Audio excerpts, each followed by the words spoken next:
केले वाले से करोड़पति तक, एक गांव के नौजवान की सच्ची हिम्मत की कहानी। एक छोटे से गांव में रमेश नाम का एक नौजवान रहता था। उसके पास ज्यादा जमीन नहीं थी, न ही कोई बड़ा कारोबार। बस उसके पास एक खेत था और मन में कुछ कर गुजरने की आग। उसने सोचा, शहर जाकर मजदूरी करने से अच्छा है अपने गांव में कुछ शुरू करूं। उसने अपने खेत में केले का बाग लगा दिया। एक साल बाद फसल आई, केले बिके, लेकिन कमाई बहुत कम थी।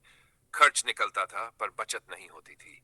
रमेश को समझ में आ गया कि केवल केले बेचने से भविष्य नहीं बदलेगा। एक बड़ा फैसला एक दिन उसने बहुत हिम्मत करके अपना खेत बेच दिया। गांव वाले बोले, पागल हो गया क्या, जमीन बेचकर क्या करेगा? लेकिन रमेश ने उस पैसे से गांव में एक छोटा सा प्राइवेट स्कूल खोल दिया। वह खुद भी पढ़ाने लगा और 2-3 टीचर भी रख लिए। धीरे धीरे स्कूल चलने लगा। अब घर में ठीक ठाक आमदनी होने लगी। सब कुछ ठीक चल रहा था, लेकिन किस्मत को कुछ और मंजूर था। वो हादसा जिसने सब कुछ तोड़ दिया। एक दिन स्कूल जाते वक्त रमेश का भयानक एक्सीडेंट हो गया। रीढ़ की हड्डी में चोट लगी। डॉक्टरों ने कहा, अब शायद ये जिंदगी भर बिस्तर से न उठ पाए। स्कूल बंद हो गया, कमाई रुक गई। घर में खाने के भी पैसे नहीं थे। माँ बूढ़ी थी, पत्नी जवान। दोनों ने लोगों के घरों में काम करना शुरू कर दिया। कभी बर्तन, कभी सफाई, कभी सिलाई, लेकिन घर में रोशनी बुझने नहीं दी।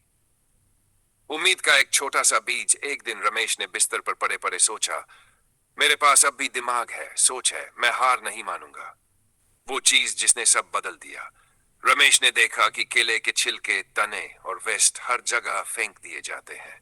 उसने रिसर्च की और जाना, केले के तनों से मजबूत रस्सी बनाई जा सकती है। कच्चे केले से पाउडर, चिप्स और हेल्थ प्रोडक्ट बन सकते हैं। उसने गांव की कुछ महिलाओं को काम सिखाया। घर से ही रस्सी बनवाने लगा। धीरे धीरे वह डराने लगे। फिर उसने एक छोटी सी फैक्ट्री लगा दी।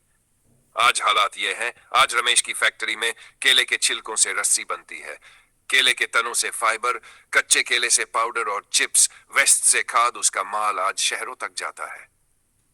जिस आदमी को लोग अपाहिज समझ चुके थे, वह आज केले के कचरे से करोड़ों का बिजनेस खड़ा कर चुका है।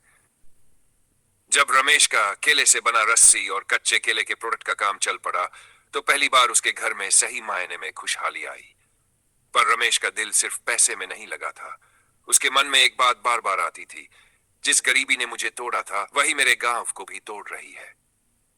उसने सबसे पहले अपने गांव के बेरोजगार लड़कों और औरतों को काम पर रखा।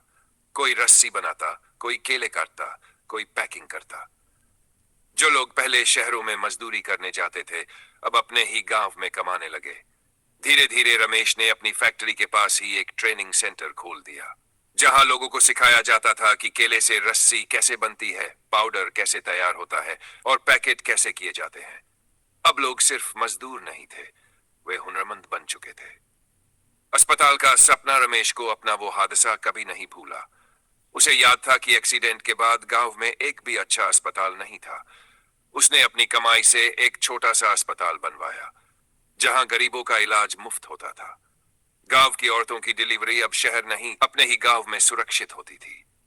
बच्चों के लिए नई दुनिया। जिस स्कूल का सपना उसका टूट गया था, उसका दूसरा रूप उसने फिर बनाया।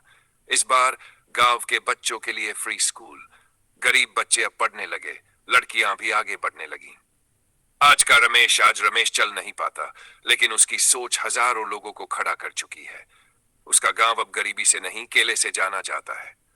लोग कहते हैं, यहां एक आदमी था जो गिरा जरूर, पर गिरकर उसने सबको उठा दिया। अगर यह कहानी आपको अच्छी लगी हो तो लाइक, शेयर और चैनल को सब्सक्राइब करना ना भूलें।